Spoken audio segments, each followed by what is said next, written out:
webinaire qui est aujourd'hui consacré à la diversification de son portefeuille dans un contexte inflationniste. Depuis le début de l'année, nous assistons à une accélération importante de cette inflation. Il faut savoir que selon l'INSEE, au mois d'avril 2022, l'inflation a augmenté de plus 4,8% en France et de plus 7,5% dans la zone euro. Dans un contexte où les rendements des fonds en euros sont en moyenne de moins de 1,3% et celui du livret A de moins d'1%, il est important de diversifier ses placements dans son contrat d'assurance vie pour obtenir un rendement permettant de contrer l'inflation. Pour ce webinaire, aujourd'hui, nous serons accompagnés de Maxime Vanneau, qui représente la société de gestion Thematics AM, ainsi que de Louis-Charles Néraud, qui représente la société de gestion JP Morgan. Bonjour messieurs. Bonjour Léa. Bonjour Léa. Vous allez pouvoir rapidement vous présenter, nous présenter aussi vos sociétés de gestion. Je te laisse la parole, Maxime. Merci Léa, rebonjour à toutes et à tous.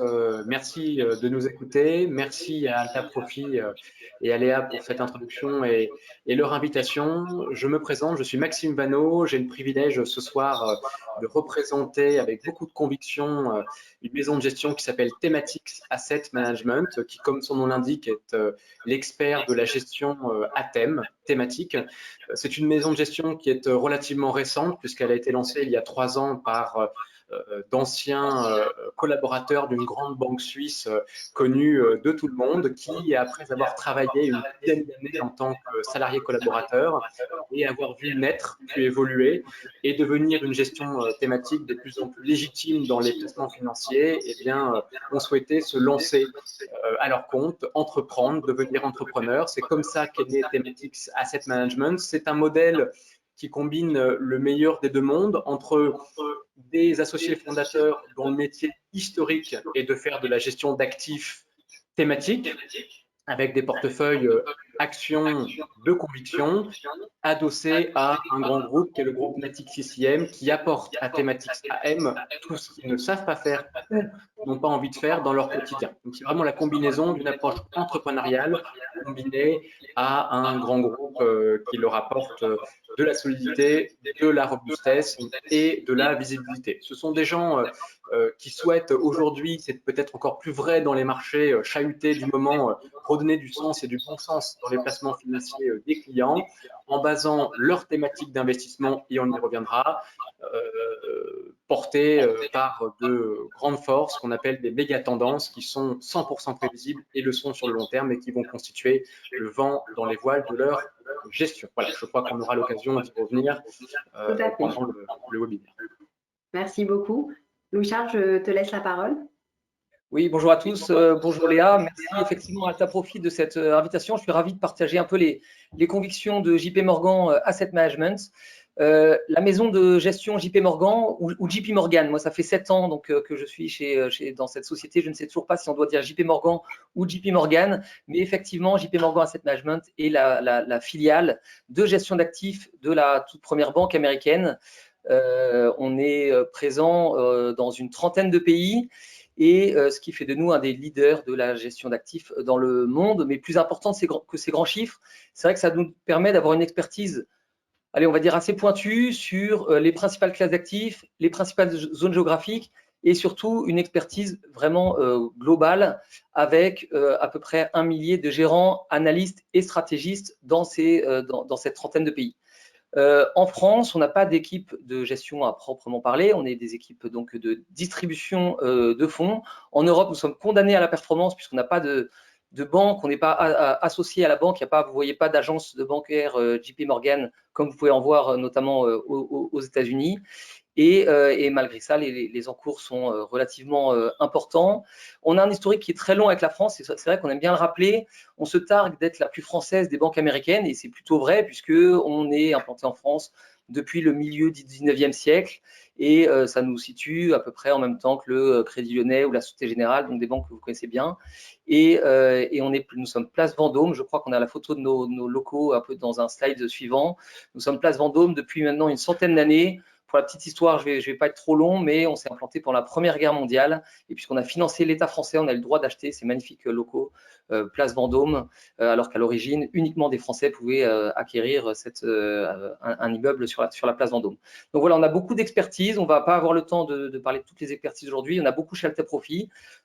C'est pas parce qu'on a beaucoup de gérants qu'on est bon dans toutes les expertises, mais on va essayer de décrypter ensemble les marchés et de vous proposer des expertises, des placements financiers qui sont assez adéquates compte tenu de l'environnement actuel. Merci beaucoup pour vos présentations. Chez Alta Profit, on aime beaucoup faire des points macroéconomiques pour justement décrypter ces informations et encore plus aujourd'hui avec l'inflation afin de mieux comprendre d'où elle provient. Je te laisse la parole, Louis-Charles, afin de nous présenter ce petit point. Tout à fait. Effectivement, c'est à moi que revient la lourde charge d'essayer de décrypter un petit peu les marchés financiers. Je pense que vous avez effectivement beaucoup de questions, il y a beaucoup de choses à dire en peu de temps. Et c'est vrai que si on revient un petit peu en ce début d'année, finalement, le conflit actuel, évidemment, pèse fortement sur les marchés et augmente l'inquiétude des investisseurs. Mais il ne faut pas se mentir, finalement, ces inquiétudes préexistaient malgré tout à la crise, au drame de cette guerre en Ukraine, puisque si vous vous projetez quelques mois précédemment, en fin d'année, fin d'année dernière, début d'année 2022, on avait déjà des inquiétudes sur l'inflation qui était finalement plus persistante que prévu et finalement les politiques monétaires des différentes banques centrales qui étaient annoncées finalement plus restrictives après des années d'argent quasiment gratuit qui nous ont amené d'ailleurs à avoir des taux très bas, des taux très, très négatifs. Donc finalement, les performances sur les marchés sont ressenties, cette inquiétude s'est ressentie sur les marchés avec une volatilité qui a bondi. L'indice américain, le VIX, a bondi et aujourd'hui a doublé, est à 30. Les actions mondiales, globalement, selon les indicateurs, ont baissé à peu près de 15%. Les US ont plus fortement baissé que l'Europe. La Chine également a créé beaucoup d'incertitudes et on en reviendra, est à moins 22 à peu près selon les indices chinois. L'obligataire a été également pénalisé par la hausse des taux, donc l'obligataire n'a pas joué son rôle de décorrélation vis-à-vis des actions. Et finalement, le seul secteur qui a plutôt très bien performé, ce sont les matières premières, exacerbées effectivement par cette guerre en Ukraine, mais l'énergie a pris à peu près, les matières premières ont pris à peu près 30%. Le mot qui est sur toutes les lèvres, c'est effectivement la stagflation. Qu'est-ce que c'est que la stagflation? C'est un ralentissement économique couplé à une inflation qui est forte. Et donc, face à cela, on a effectivement un ralentissement économique. Pourquoi? On dit qu'effectivement, les révisions de la croissance a été plutôt revue à la baisse aux États-Unis, mais on s'attend toujours à avoir une croissance entre 3,5 et 4% aux États-Unis, 3% pour les plus optimistes en Europe et toujours à peu près 5% en Chine. Couplé à cela, une inflation qui est très forte et surtout plus pérenne que prévu. Je rappelle qu'on a que 5% d'inflation en France, alors même que le mot inflation et pouvoir d'achat est sur toutes les lèvres. Mais en Europe, c'est 7,5%. Et aux États-Unis, on pense qu'on a quand même atteint un point haut, peut-être pas un pic, mais on était à 8,5. Les derniers chiffres sont sortis plutôt autour de 8,3, donc une très légère décélération, mais finalement une inflation qui est effectivement forte. Donc, selon nous, nos scénarios centrales, c'est que l'inflation, effectivement, est pérenne, est plus pérenne que prévu, mais on ne va évidemment pas rester à ces niveaux-là très longtemps. Et on va surtout, selon nous, encore une fois, pas rentrer en récession comme dans les années 70. Rappelez-vous, dans les années 70, les matières premières ont été multipliées par 3 et ont entraîné à la récession. Là, il y a beaucoup de forces de rappel, notamment une forte demande domestique, notamment aux États-Unis, et les prix des matières premières ont largement été impactés à la hausse, mais ont été multipliés uniquement par 2.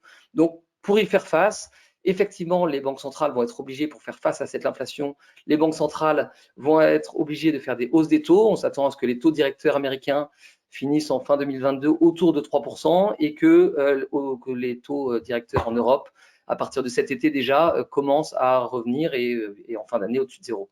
Mais malgré cela, on a des taux réels qui sont toujours négatifs.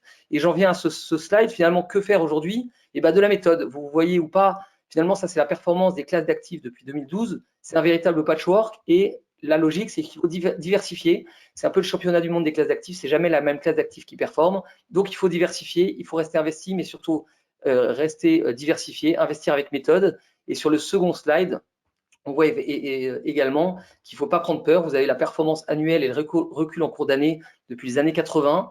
Et effectivement, dans les points bas de marché, il faut parfois avoir le courage peut-être de réinvestir ou en tout cas ne pas sortir parce que vous voyez effectivement en Europe, finalement, les années ont été plutôt performantes si on regarde, si on fait les comptes en fin d'année, mais vous voyez ici les points bas de marché.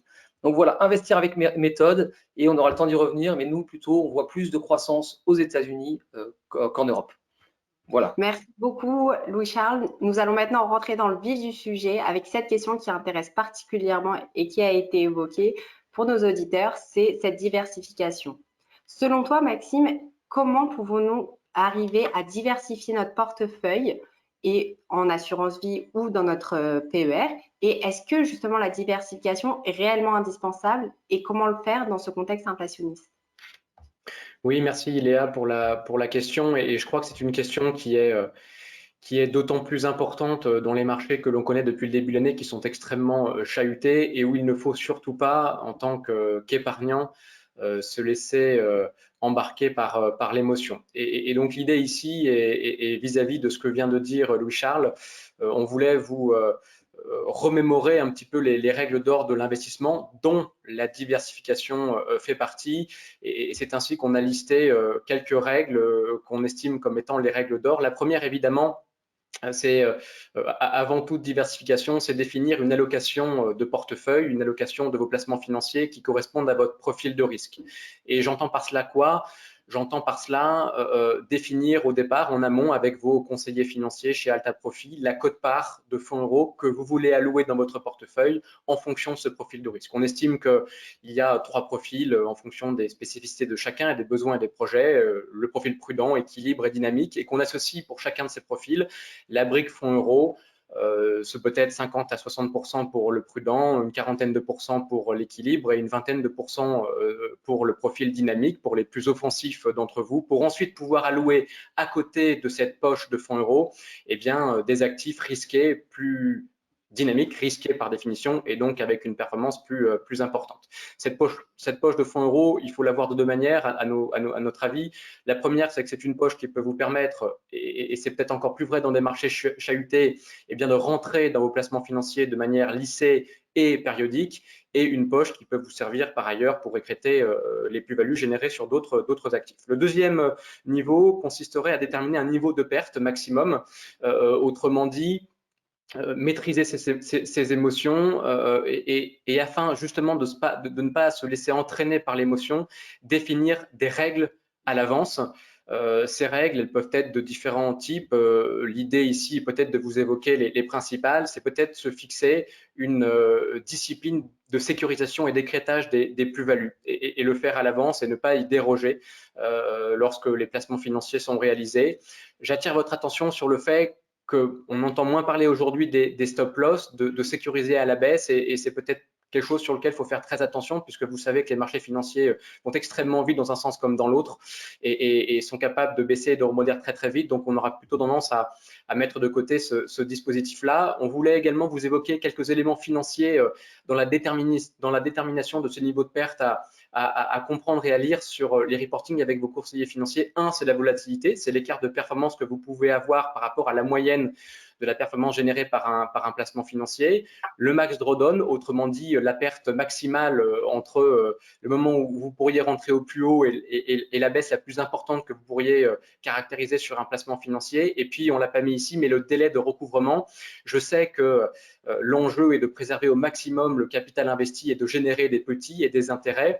Ce délai de recouvrement et je crois délai de recovery en termes anglo-saxons est important à noter puisqu'il permet d'appréhender pour quelqu'un qui rentrerait au plus haut et qui aurait derrière une chute importante des marchés financiers, de savoir au bout de combien de temps le placement financier sur lequel il est investi lui permettrait de retrouver son capital investi. Donc il y a l'allocation de départ qui est à définir en fonction du profil de risque. Il y a évidemment le niveau de perte, autrement dit, comment maîtriser ses émotions. Il y a la diversification qui est le nerf de la guerre. Alors ici, j'ai mis limiter le nombre de lignes dans un portefeuille. L'idée était plutôt de vous dire d'avoir une diversification sans excès, puisque l'excès n'apporte rien dans votre allocation de portefeuille. Et aujourd'hui, selon un modèle bien connu d'un économiste américain qui s'appelle Markowitz, on prévoit, en tout cas on conseille d'avoir un portefeuille alloué sur 10 à 15 lignes, 10 à 15 placements financiers d'une manière générale. Et puis, voilà, en avant-dernier lieu, combiner les classes d'actifs. Il est aujourd'hui très important de combiner des briques géographiques, de combiner des tailles de capitalisation différentes, de combiner des secteurs différents, puisque personne ne sait réellement dans quel sens les marchés financiers peuvent partir. On n'a malheureusement pas de boule de cristal. Et enfin, la dernière recommandation, la dernière règle d'or que l'on pourrait vous évoquer, eh bien, consiste à respecter l'horizon de placement. Là, je termine par un chiffre. Lorsque vous étudiez le MSCI Monde, qui reprend les grands marchés boursiers mondiaux, et que vous étudiez cet indice sur une vingtaine d'années, l'investisseur qui est sur ces marchés boursiers dans le monde perçoit en performance annualisée 6,5% par an. Si ce même investisseur est en dehors des 10 meilleurs jours de bourse sur l'indice, ce n'est pas 6,5% de performance, c'est 3,5%. Et si l'investisseur est en dehors des 40 meilleurs jours de bourse, c'est pas 6,5, c'est pas 3,5, c'est une performance négative de l'ordre de moins 1%. Voilà, donc tout ça pour vous dire qu'il est extrêmement important de respecter son horizon de placement lorsque l'on investit sur une stratégie telle que celle que l'on va pouvoir évoquer juste après. Et je terminerai par la conclusion de ces règles d'or et de cette manière de diversifier son portefeuille. Je crois que la meilleure recommandation qu'on puisse faire aujourd'hui, Louis-Charles parlait d'inflation, c'est d'investir, parce que l'investissement est un vrai rempart contre l'inflation, une inflation qui semble devenir plus pérenne qu'elle ne l'était, ou en tout cas qu'on ne l'imaginait. Voilà un petit peu ce qu'on pouvait dire sur cette question-là, Léa. Merci beaucoup pour ces règles d'or qui permettront justement à nos internautes de mieux préparer leurs futurs investissements. Louis-Charles, je me permets de rebondir à votre point macroéconomique. Vous avez beaucoup évoqué les matières premières. En quoi ce marché des matières premières est intéressant et pourriez-vous un peu plus nous expliquer comment est-il autant décorrélé de ces marchés financiers plutôt classiques? Oui, effectivement, c'est vrai qu'une conviction assez forte depuis le début de l'année, c'est effectivement cette inflation qui est sur toutes les lèvres. Et pour y faire face, il n'y a pas 50 solutions. D'un point de vue, on a rappelé effectivement ces grandes méthodes d'investissement diversifiées. Décorrélé, c'est aussi également une bonne méthode d'investissement. D'un point de vue tactique, on a effectivement, nous, un intérêt croissant pour les matières premières. Effectivement, le premier argument des matières premières, c'est sa corrélation, qui est évidemment quasiment nulle avec les obligations et qui est plutôt faible avec les actions. Si on regarde effectivement la corrélation entre les matières premières et les indices actions européennes, c'est 0,4%, et avec le S&P 500, les actions américaines, c'est 0,5%. Donc c'est plutôt modéré. Vous savez comment fonctionne la corrélation. Effectivement, l'idée est d'avoir des classes d'actifs qui soient avec une corrélation la plus proche de zéro possible, pour bien évidemment avoir des fonds qui n'évoluent pas dans le même sens. Et c'est vraiment tout l'intérêt des allocations. Finalement, depuis 30 ans, si on avait 50% d'actions, 50% d'obligations, on pouvait être un génie de l'allocation, et les deux classes d'actifs, ces deux grandes classes d'actifs permettaient d'être décorrélées l'une de l'autre. Mais finalement, on voit dans les mouvements récents de baisse de marché, et de ce début d'année 2022 en est un, finalement les actions et les obligations ont évolué dans le même sens, et toutes les deux fortement à la baisse. Donc pourquoi les matières premières? Vous avez effectivement ici un beau graphique sur les différentes remontées des taux. Je vous ai parlé lors des points macroéconomiques qu'on était dans un environnement de hausse des taux. Là, il n'y a pas de miracle, ce n'est pas parce qu'on a mis le gérant analyse qu'on sait qu'il y aura des hausses des taux. Elles ont été prévues, et maintenant les banques centrales communiquent bien. Il y aura des hausses des taux en Europe, il y aura des hausses de taux aux États-Unis. Il y aura plutôt par contre des baisses de taux en Chine, mais ça c'est un autre sujet. Ici, vous avez effectivement en bas la performance des minières, et en haut la performance des valeurs énergétiques. Et donc tout ça dans un contexte de hausse des taux en 99 et en 2004. Et on pense que cela reste d'actualité dans un environnement de hausse de taux. Finalement, les matières premières bénéficient de ces hausses de taux. Il faut souligner aussi que les matières premières sont un marché qui est très large. On pense souvent effectivement à l'énergie, mais il n'y a pas que ça. Il y a des métaux précieux, il y a des minerais, effectivement des métaux industriels. Il y a également du grain. Qui vont avoir une demande qui va augmenter, parce que la population mondiale, selon l'OCDE, va augmenter. À peu près, on va avoir 800 millions de personnes en plus dans le monde d'ici 2030, et une urbanisation qui va s'accélérer, qui est à 56%, et surtout dans les marchés émergents, elle va accélérer, et ça contribue à soutenir la demande énergétique. Et en face de ça, il y a un déficit d'offres sur certaines matières premières. Je pense à certains biens comme le cuivre qui sont nécessaires à la production industrielle. Et dans un contexte de reprise de la consommation où les stocks sont bas, toujours si on pense au cuivre, mais c'est aussi le cas de l'aluminium, c'est aussi le cas des grains. Et les investissements dans les minières sont finalement assez faibles. Donc, il y a effectivement une demande qui est forte, une offre qui est relativement faible, et tout cela est plutôt propice à faire bénéficier effectivement faire monter les matières premières.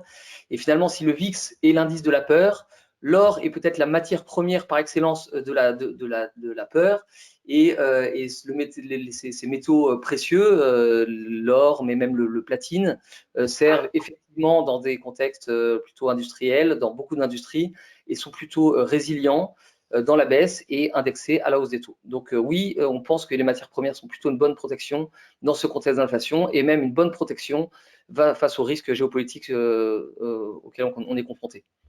Merci beaucoup Louis-Charles pour ces éléments de réponse. Justement, en fait, on peut s'interroger aussi sur ces valeurs qui sont aujourd'hui basses. Durant l'année 2020-2021, on a vu que le Nasdaq, qui représente les plus grosses entreprises de la tech aux US, a atteint plus de 16 000 points. Aujourd'hui, il est plutôt autour des 12 000 points. Maxime, est-ce que, selon vous, c'est le moment d'investir sur ce secteur et est-ce qu'il est encore porteur et synonyme justement de rendement? Oui, merci Léa pour la question. Alors, je crois que pour donner un petit peu plus de perspective et une approche un peu plus globale sur le sujet, l'idée consiste à se dire, est-il encore temps d'investir dans les actions, que ce soit les actions américaines, plus particulièrement pour la question, ou même d'autres actions? Je crois que pour donner la réponse, éviter le teasing tout de suite, je crois que c'est un grand oui. Pourquoi? Parce que les actions demeurent l'un des derniers l'une des dernières solutions actives à proposer du rendement. On l'a rappelé, Louis-Charles l'a rappelé, dans un contexte d'inflation relativement forte et pérenne. Donc ce sont, oui, des actifs risqués, mais qui sont le dernier rempart, je dirais, pour générer de la performance face à cette inflation. L'idée consisterait à dire qu'il serait plutôt opportun aujourd'hui d'avoir une approche de définition d'univers thématique et une approche de stock picking, de définition de sélection de valeurs, plutôt que d'aller chercher des stratégies construites sur des vues macroéconomiques. On a vu que la macroéconomie, quelle qu'elle soit, était difficilement prévisible, qu'elle soit politique, géopolitique, sanitaire, voilà, et que tout ça est complètement et par définition 100% imprévisible. Donc oui, je pense que les actions constituent encore une opportunité d'investissement importante. Oui, je pense qu'il faut le faire, mais avec une approche plutôt basée sur de la microéconomie, de la sélection d'univers et de valeurs, plutôt que par des vues macroéconomiques qui, un, sont 100% imprévisibles et qui, deux, même quand on les prévoit, partent dans des sens qu'on n'a pas forcément anticipés. Et trois, c'est oui le faire sur les actions, mais avec une approche assez sélective, notamment sur le plan sectoriel. Ici, je voulais mettre en avant deux choses. La première, c'est que je vous le disais, la macroéconomie est difficilement prévisible.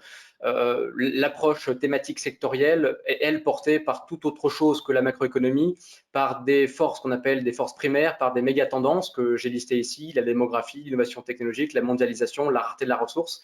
Ces forces, elles ont deux grandes vertus. Ces forces primaires, ces méga tendances, elles ont deux grandes vertus. La première, c'est d'être pour le coup 100% prévisible. Et il n'y a aucune exception à cette règle sur les méga tendances que vous avez ici devant les yeux. Et deuxièmement, elles sont prévisibles sur le long terme. Et ce qu'il faut bien comprendre ici, c'est qu'elles constituent le vent dans les voiles des stratégies actions que l'on porte chez Thematics AM, que Louis-Charles porte par ailleurs chez JP Morgan. Et ensuite, dans la granularité, je crois qu'il est important d'aller chercher les secteurs qui nous semblent être les secteurs porteurs de croissance pour demain dans les allocations de portefeuille et dans les placements financiers. Je vous ai repris ici quelques exemples pour conclure sur la question. Oui, il est encore temps d'investir dans les actions. Vous prenez la thématique de l'IA et de la robotique. C'est une croissance séculaire, une croissance de long terme, une croissance naturelle qui est de l'ordre de 10 à 15% par an, qui est durablement supérieure à la croissance mondiale, qui permet, un, quand les marchés financiers sont à la baisse, de constituer un coussin amortisseur de cette baisse, et deux, quand les marchés financiers sont à la hausse, eh bien, de générer de la surperformance. Et cette croissance est une croissance de long terme, ici à minima à l'horizon 2025. c'est strictement la même chose pour chacune des thématiques que je vous présente ici. La sécurité, c'est l'univers de la sécurité, c'est 10 à 15% par an de croissance naturelle. L'eau, c'est 8%, qui est une thématique un peu plus mature. L'économie de l'abonnement, on pourra y revenir. On fait tous beaucoup appel à l'abonnement aujourd'hui, qu'on soit un particulier ou l'entreprise, c'est 10% par an de croissance. C'est également 10% par an de croissance sur la santé et le bien-être qui sont revenus en force suite à la période de la Covid-19 et de la crise sanitaire. Nous sommes aujourd'hui tous attachés à renforcer notre santé physique et mentale. Autant de thèmes qui sont portés par des méga-tendances extrêmement prévisibles et sur le long terme et qui embarquent d'ores et déjà aujourd'hui et sur un horizon de moyen à long terme, eh bien une croissance naturelle qui est supérieure à la croissance mondiale. Voilà les quelques éléments qu'on pouvait donner sur ce point. Merci pour ces éléments de réponse qui sont très intéressants. Justement, en restant dans cet esprit de thématique, de point bas, aujourd'hui, on se pose beaucoup de questions avec la Chine, cette politique zéro Covid, avec une économie qui fait face à des difficultés, des problèmes d'importation. On se demande aussi, avec la santé, ce secteur santé-Chine, est-ce qu'ils sont compatibles et comment est-ce qu'on peut réussir à les intégrer à notre portefeuille, Louis-Charles? Non, effectivement, merci Léa. C'est vrai que dans cet environnement finalement assez incertain que j'ai décrit tout à l'heure, nous, il y a deux convictions qui sont des convictions fortes chez JP Morgan Asset Management. C'est effectivement la santé qui est finalement, dont on a beaucoup parlé pendant la crise du Covid. J'ai l'impression que depuis 2 ans, on est tous à parler vaccin, virus, tests, ARS. On baigne dans un environnement très médicalisé.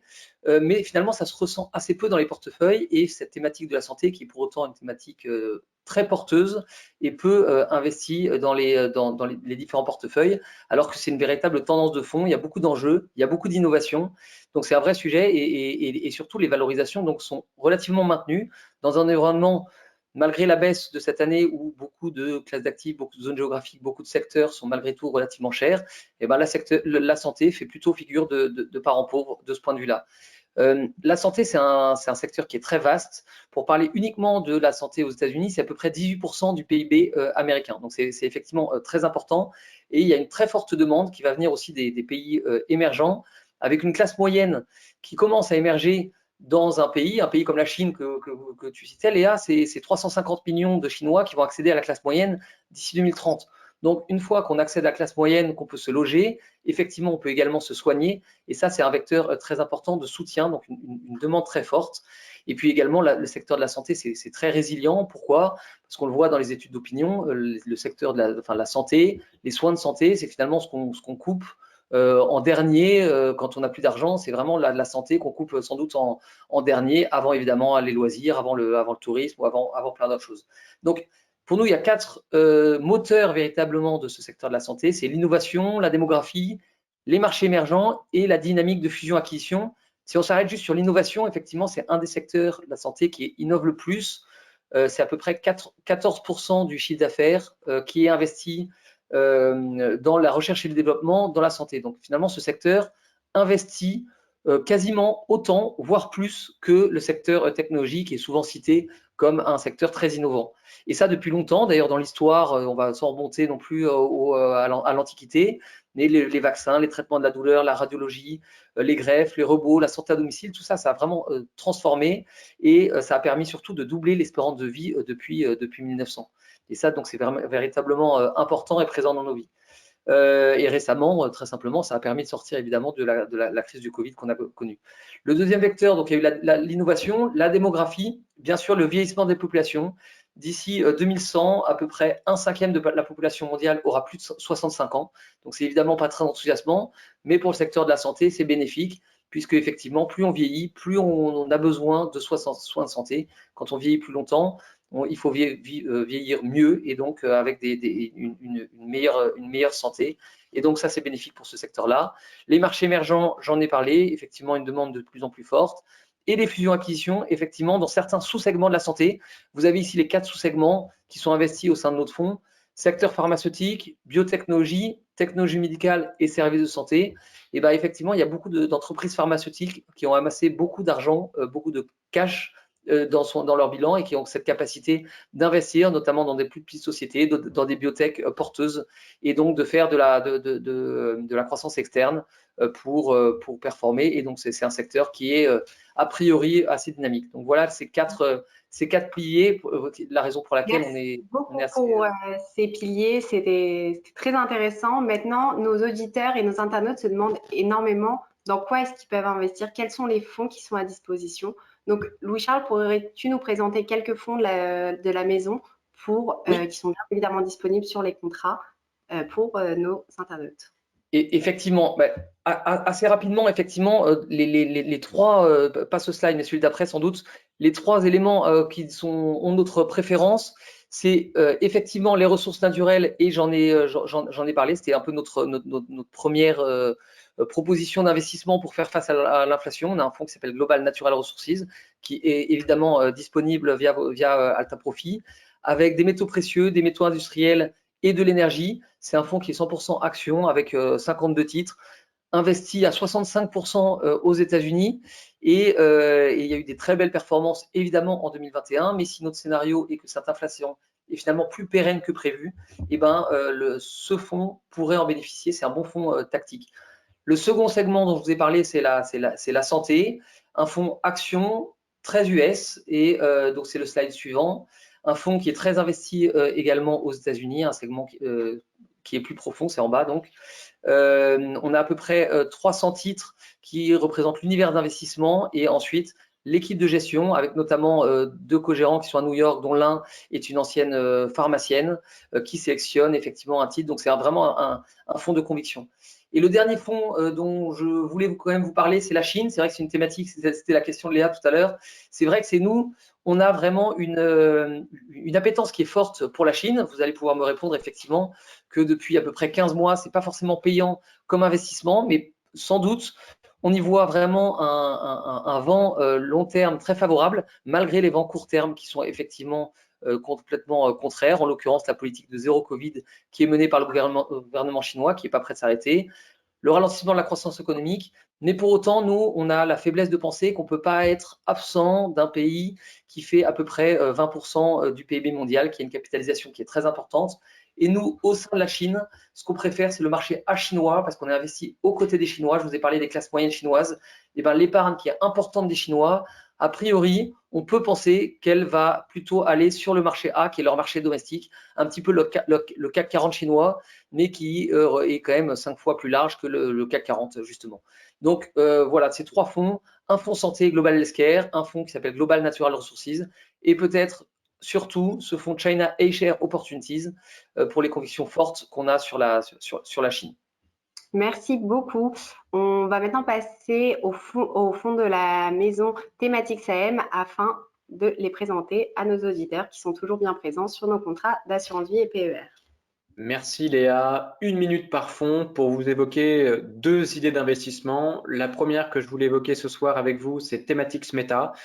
Thematics Meta est un fonds action monde multi-thématique qui est labellisé ISR. Je crois qu'aujourd'hui, on peut être capable de faire de la finance et une finance performante tout en se préoccupant de financer une économie avec une approche évidemment durable.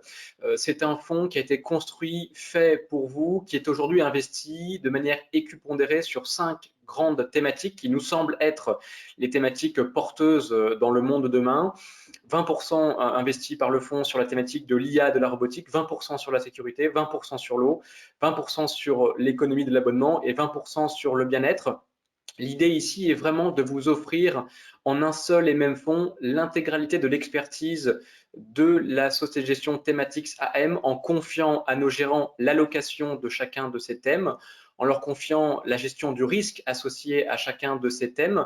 C'est un fonds qui est particulièrement intéressant dans la mesure où ce n'est pas un fonds de fonds qui pourrait avoir des frais de gestion un peu supérieurs à des fonds traditionnels. C'est un fonds qui est investi en direct dans des valeurs. En l'occurrence, il est investi dans 215 sociétés en portefeuille. Un fonds qui n'a absolument aucune contrainte à aucun point de vue, ni sectoriel, ni géographique, ni de taille de capitalisation. L'objectif des gérants avec un fonds comme celui-ci est d'aller chercher la performance là où elle se trouve.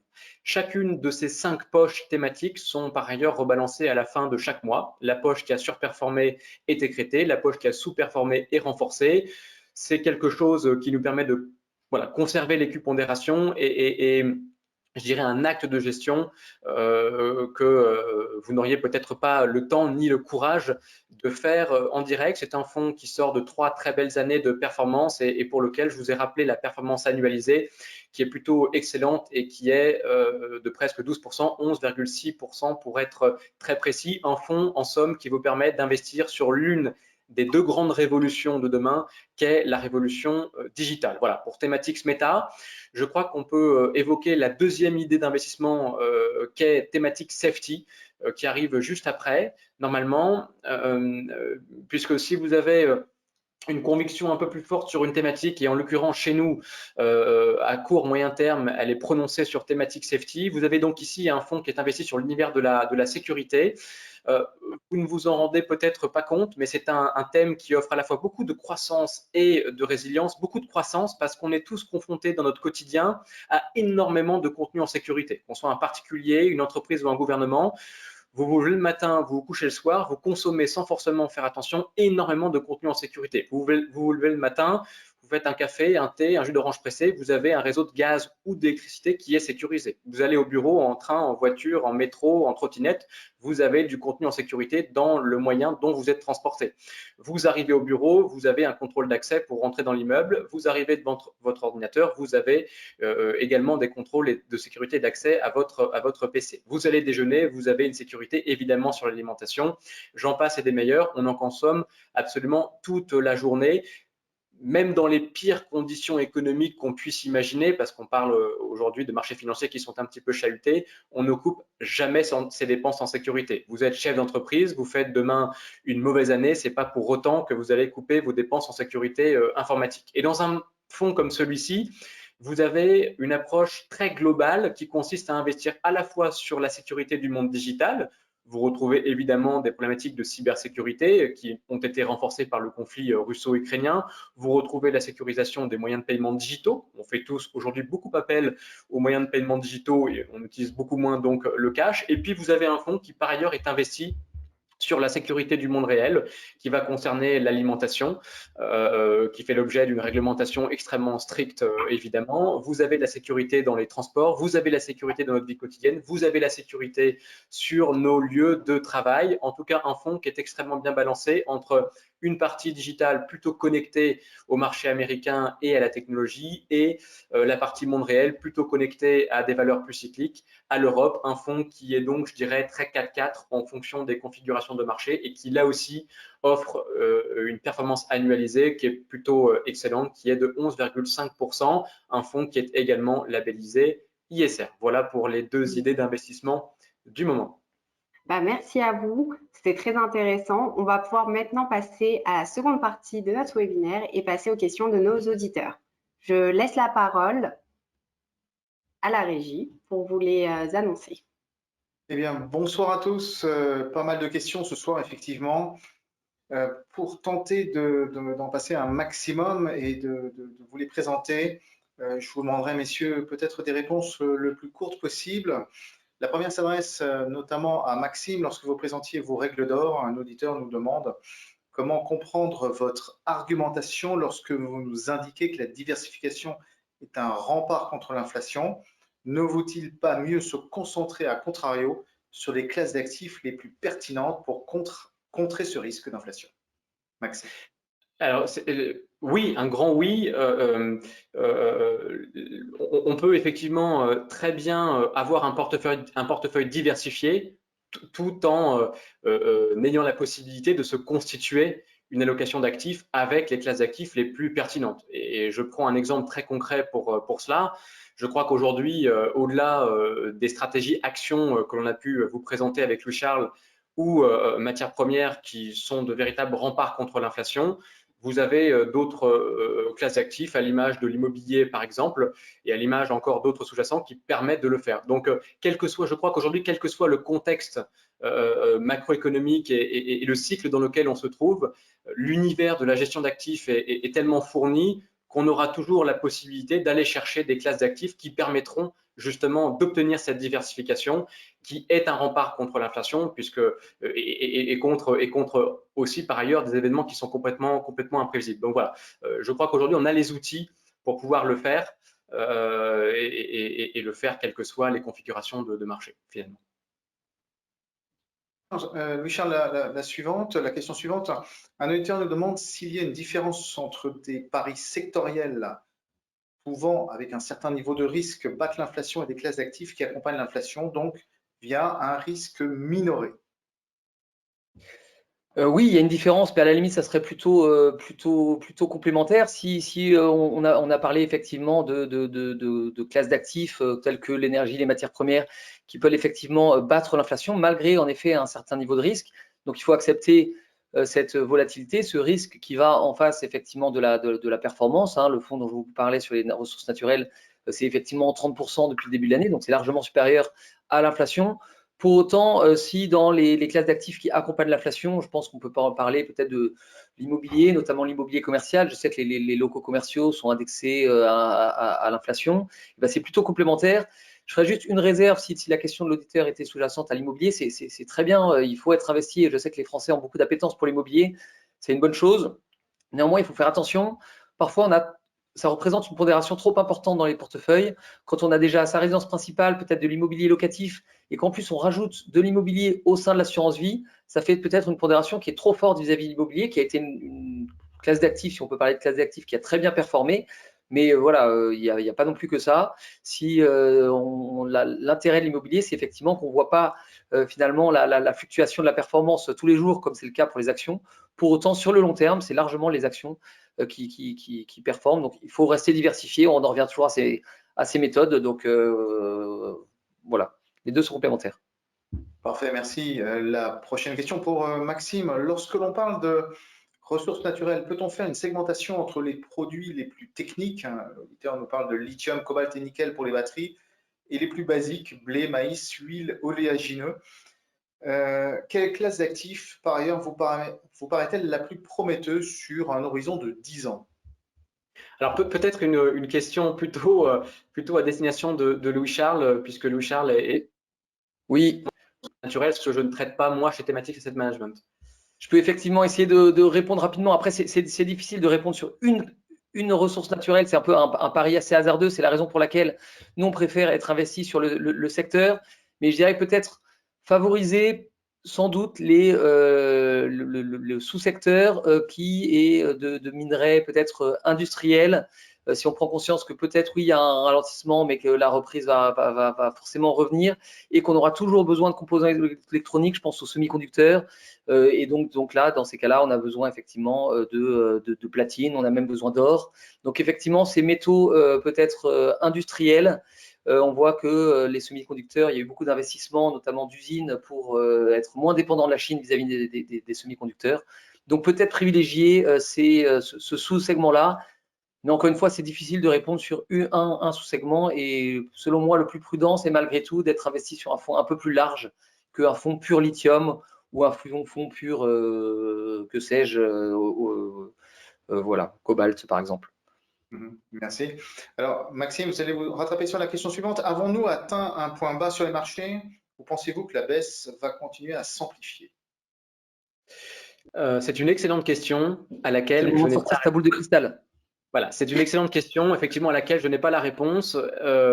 Non, et pour essayer de donner quand même quelques éléments de réponse, je crois que quels que soient les marchés, cette question est toujours présente. Si les marchés financiers avaient progressé d'une trentaine de % depuis le début de l'année, on se poserait la question de savoir si c'est définitivement trop haut et s'il faut rentrer. Les marchés financiers, en l'occurrence, ont baissé et ont perdu 30%, notamment pour les marchés américains. Je crois que ce qui est au-delà de ça, très important d'avoir à l'esprit, c'est que par définition, et celui qui vous le dit, je suis prêt à l'écouter et à l'écouter avec beaucoup d'attention, personne n'a de boule de cristal, personne ne sait réellement dans quel sens vont partir les marchés financiers. Et je crois que c'est la raison pour laquelle c'est très important de pouvoir s'affranchir de cette vision très court-termiste, voilà, donc je ne saurais pas vous dire si nous avons actuellement les meilleurs points d'entrée de l'année 2022. Je peux vous dire néanmoins que les points d'entrée d'aujourd'hui sont bien plus satisfaisants sur le plan des valorisations qu'ils ne l'étaient ces derniers mois. Je vous prends un exemple très précis. Je vous évoquais tout à l'heure le fonds Thematics Meta. Le fonds Thematics Meta se payait à peu près 25% plus cher que les marchés financiers il y a encore quelques mois en arrière, en 2021. Il se paye aujourd'hui 10% plus cher.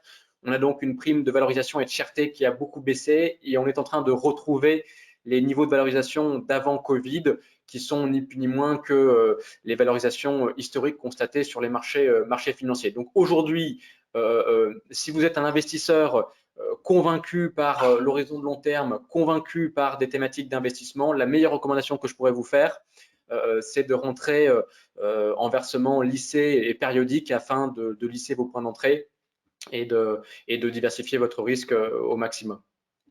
Merci Maxime. Pour Louis-Charles, la question suivante, la remontée des taux souverains et en conséquence celle des taux de marché risque-t-elle d'avoir un impact sur les valorisations de matières premières comme ce fut le cas avec le choc enregistré sur les technologies?